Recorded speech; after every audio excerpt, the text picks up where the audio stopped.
Prophetic saying, Hadith of the Prophet, peace be upon him. dunya sijnul mumin wa jannatul kafir. Sahih Muslim 2956. Translation: The world is a prison for the believer and a paradise for the disbeliever. Explanation: This hadith means that a believer, mu'min, lives in this world under the guidance and laws of Allah. He controls his desires, avoids sin, and strives for success in the hereafter.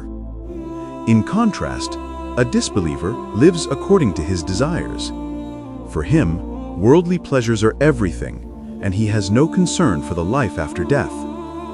This world is temporary and a place of test. The believer obeys Allah, distinguishes between what is lawful and unlawful, and remains patient through hardships. He knows that every pain, loss, and difficulty in this life will turn into a reward in the hereafter. For the disbeliever, however, this world is his paradise.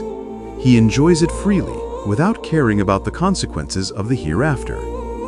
The believer always keeps his eyes on the eternal life. He understands that sickness, poverty, or trials in this world are temporary. His real home, peace, and everlasting happiness is in paradise, where there will be no pain, no death, and no sorrow. Tiplashen: We should endure the hardships of this world with patience, because the true life of a believer begins in paradise.